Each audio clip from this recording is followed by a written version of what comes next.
Hello दोस्तों, नमस्कार। स्वागत है आपका अपने चैनल ज्ञान गुरु एकेडमी में। जैसा बच्चों हम लोग जानते हैं कि हम लोग कल क्लास 9th का चैप्टर नंबर 5 पढ़ रहे थे, मतलब अध्याय 5 यानी चैप्टर नंबर 5 जो था जीवन की मौलिक इकाई, the fundamental unit of life था। उसमें हमने कल आपको कुछ मोटी मोटी बातें बता दी थी, जैसे Robert Hooke, Robert Brown, Rudolf Virchow, इन सब लोगों के बारे में बात बता दी थी, और सेल थ्योरी बता दिया था कि किसने दिया था। ठीक है, आइए उससे आगे हम लोग चलते हैं कि आखिर कोशिका किसे कहते हैं, मतलब कोशिका किसे कहते हैं, सेल किसे कहते हैं। तो बच्चों यह डिफिनीशन आपके बहुत काम आने वाली है, तो वीडियो को अंत तक देखिएगा। आइए शुरू करते हैं। कोशिका यानी कि सेल सजीवों के शरीर की रचनात्मक एवं क्रियात्मक इकाई है। यह प्रायः स्वतः जनन की सामर्थ्य रखती है। बच्चों जैसा कि हमने आपको बताया था, रुडोल्फ वर्सो ने यह बात बताई थी कि जो कोशिकाएं होती हैं वो अपने मातृ कोशिकाओं से ही जन्म लेती हैं, यानी कि उनसे ही डिवाइड होती हैं, यानी कि विभाजित होती हैं। ठीक है, तो वह बात यहाँ पर लिखी हुई है रुडोल्फ वर्सो वाली कि यह प्रायः स्वतः जनन की सामर्थ्य रखती है। कोशिका में सेल्फ डिवीजन की प्रॉपर्टी होती है, मतलब कि कोशिकाएं अपने मातृ कोशिकाओं से ही जन्म लेती हैं। यह बात आपके लिए बहुत ही महत्वपूर्ण है और याद रखने लायक है।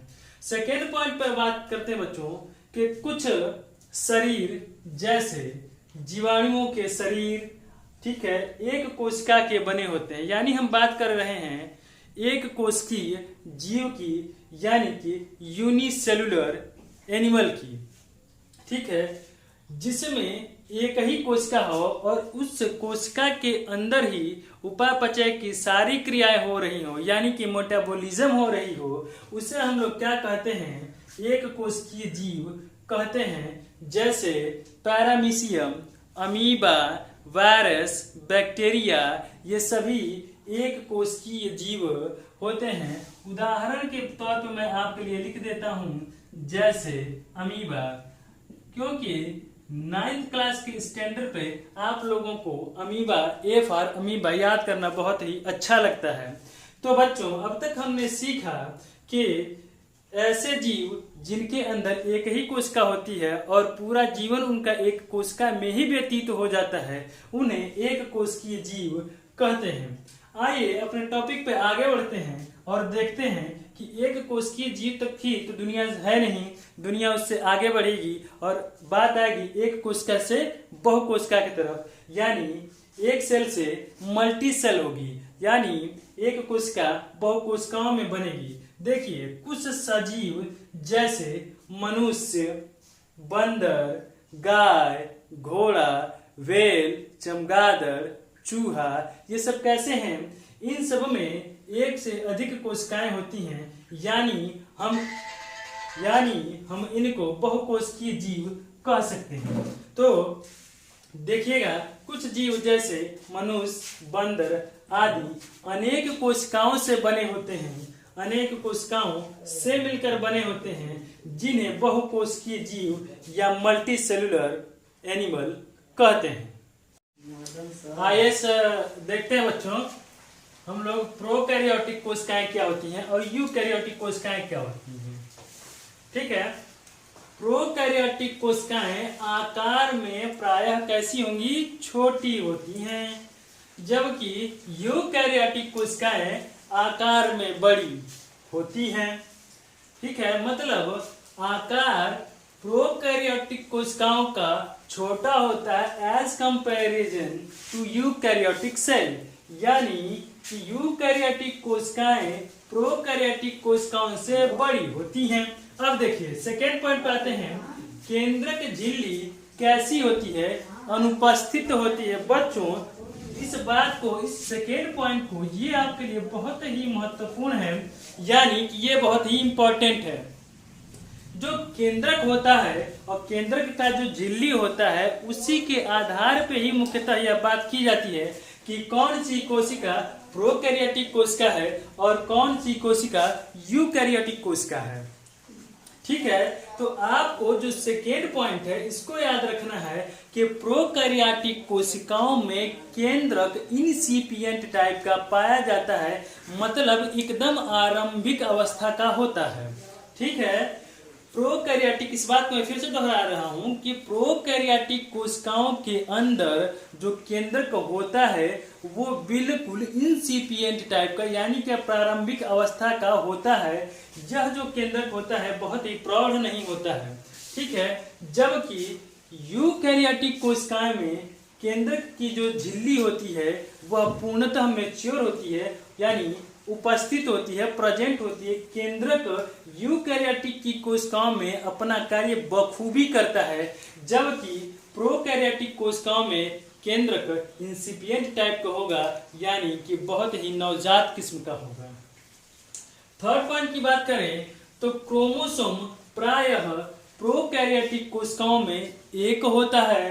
देखिए, प्रोकैरियोटिक कोशिकाओं में क्रोमोसोम कितना होगा बच्चों? एक होता है, जबकि यही क्रोमोसोम यूकैरियोटिक कोशिकाओं में एक से अधिक होते हैं। ये अंतर आपको नजर आ रहा होगा और ये अंतर आपसे क्लास 9 ही नहीं बीएससी एमएससी लेवल तक भी पूछे जाते हैं कि what is the difference between the prokaryotic cell and eukaryotic cell. ठीक है, फोर्थ पॉइंट पे आते हैं और देखते हैं कई अन्य अंगक नहीं होते हैं। यह अंगक हम आपको इसी चैप्टर में आगे बताएंगे, जैसे आपका ER है, इंडोप्लाज्मिक रेटिकुलम है, ठीक है, लाइसोसोम है, स्फेरोसोम है, ठीक, और गोल्गी का है, RNA है, DNA है। ये सारे क्या है? हमारे अंगक हैं। जिसकी बात हम कर रहे हैं कि प्रोकैरियोटिक कोशिकाओं में बहुत से अंगक उपस्थित नहीं होते हैं। आइए बात करते हैं यूकैरियोटिक कोशिकाओं की। तो यूकैरियोटिक कोशिकाओं में जो भी हमारे अंगक हैं, जैसे आपकी DNA है, माइटोकॉन्ड्रिया है, RNA है, गोल्गी का है, लाइसोसोम है, स्फेरोसोम है, ये सारे अंगक प्रेजेंट रहते हैं यूकैरियोटिक कोशिकाओं के अंदर। ठीक है, लास्ट बात करते हैं हम प्रोकैरियोट का जो 5वां पॉइंट है, प्रकाश संश्लेषण वाले जीवों में, प्रकाश संश्लेषण वाले जीवों में क्लोरोफिल जो होता है झिल्लीदार पुतिका के साथ होता है, यानी झिल्लीदार एक मेम्ब्रेन होती है, एक आवरण होती है, उसके साथ होता है। जबकि यही क्लोरोफिल यूकैरियोटिक कोशिकाओं में क्या होगा कि क्लोरोफिल प्लास्टिड में होता है और यह प्लास्टिड एक अंगक होता है।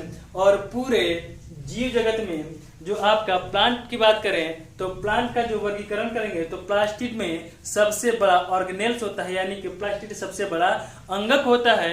बच्चों, तो इस प्रकार से हमने आपको डिफरेंस बता दिया कि प्रोकैरियोटिक कोशिकाओं और यूकैरियोटिक कोशिकाओं के बीच अंतर क्या होता है। यह अंतर बहुत ही महत्वपूर्ण होता है जो अनेक प्रकार के एग्जाम में पूछा जाता है।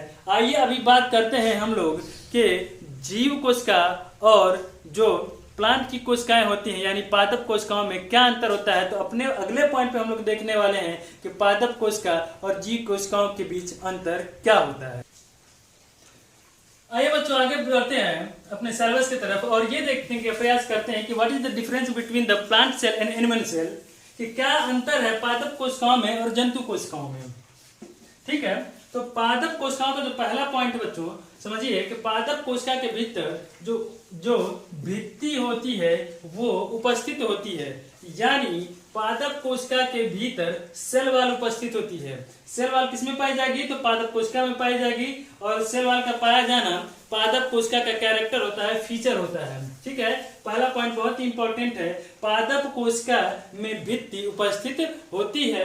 जब यही बात करें एनिमल सेल की तो इसमें कोशिका भित्ति अनुपस्थित होती है, यानी कि सेल वॉल की बात करें तो सेल वॉल अब्सेंट होती है जंतु कोशिका में, यानी कि एनिमल सेल्स में। सेकेंड पॉइंट पे आते हैं और देखते हैं कि पादप कोशिका में हरित लवक उपस्थित होते हैं। यह हरित लवक तो आप लोग जानते होंगे, जिसको हम लोग क्लोरोफिल बोलते हैं। क्लोरोफिल का पाया जाना पादप कोशिकाओं का एक लक्षण है। काश ऐसा होता कि पादप कोशिकाओं जैसा हरित लवक इंसानों के अंदर भी पाया जाता तो हम लोग भी अपना भोजन स्वयं बना पाते, लेकिन ऐसा है नहीं, जिसके कारण हम लोग अपना भोजन स्वयं नहीं बना पाते हैं। तो यही एक डिफरेंस और है जो बहुत इंपॉर्टेंट है कि पादप कोशिकाओं में हरित लवक अनुपस्थित होते हैं।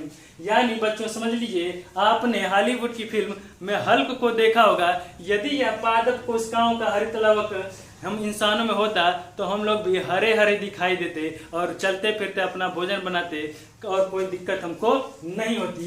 यह पॉइंट आपके लिए इम्पोर्टेंट है, यानी कि हरित लवक पादप कोशिकाओं में अनुपस्थित होते हैं। आइए बात करें थर्ड पॉइंट की। इनमें प्रकाश संश्लेषण होता है। यह प्रकाश संश्लेषण क्यों होगा? इसलिए होगा कि पादप कोशिकाओं में यही हरित लवक यानी कि क्लोरोफिल पाया जाएगा, और जब क्लोरोफिल पाया जाएगा तो हम अपने एक वीडियो जो क्लास 10th की है उसमें हमने पढ़ाया है प्रकाश संश्लेषण। और प्रकाश संश्लेषण में carbon dioxide, H2O, sunlight, minerals की उपस्थिति में जो पौधे होते हैं अपना भोजन स्वयं बनाते हैं। तो बच्चों यहाँ पे मेरा कहने का मतलब यह है कि पादप कोशिकाओं में प्रकाश संश्लेषण होता है और इन्हीं प्रकाश संश्लेषण के माध्यम से पादप अपना भोजन का निर्माण स्वयं करते हैं। जबकि जंतु कोशिकाओं में बात करें तो क्या जंतु कोशिकाओं में प्रकाश संश्लेषण होता है? क्या आप लोग प्रकाश संश्लेषण करते हैं? तो आपका जवाब होगा नहीं। क्यों? क्योंकि हमारे अंदर तो हरित लवक अनुपस्थित है बच्चों। तो जब हमारे अंदर हरित लवक अनुपस्थित होगा यानी कि हम प्रकाश संश्लेषण नहीं करेंगे। यानी कि मतलब ये निकला कि प्रकाश संश्लेषण पादप जंतु नहीं करेंगे, यानी कि प्रकाश जंतुओं में जंतुओं में प्रकाश संश्लेषण नहीं होता है। बात करें अपने लास्ट पॉइंट की, ये प्रायः बड़े आकार के होते हैं। बच्चों जो पादप की कोशिकाएं होती हैं वह प्रायः आकार में जंतु कोशिकाओं से कैसी होती हैं? बड़ी होती हैं। एक बार फिर से मैं इस बात को दोहरा रहा हूं कि पादप कोशिकाएं जंतु कोशिकाओं से आकार में बड़ी होती हैं, और जबकि जंतु कोशिकाओं में बात करें तो यह प्रायः आकार में कैसी होती हैं? छोटी होती हैं। तो बच्चों बस आज की क्लास यहीं तक। आई होप कि आपको बहुत अच्छे से समझ में आया होगा। जब हम नेक्स्ट टॉपिक पर लेके आएंगे तो आपको और अच्छी अच्छी चीज़ें बताएंगे और सेल ऑर्गेनेल्स के बारे में बताएंगे। तब तक अभी आपने हमारे वीडियो को शेयर नहीं किया है दोस्तों के साथ तो शेयर कर दीजिए। लाइक का बटन आपके नीचे बिल्कुल मुस्कुरा रहा है, उसको दबा दीजिए। और जिन बच्चों तक आप ये पहुँचाएंगे वो आपको दुआएं देगा, क्योंकि ज्ञान बांटने से बढ़ता है। ये हमारे एक बहुत ही अच्छे महापुरुष कहे गए हैं। तो इन्हीं शब्दों के साथ आज के लिए धन्यवाद।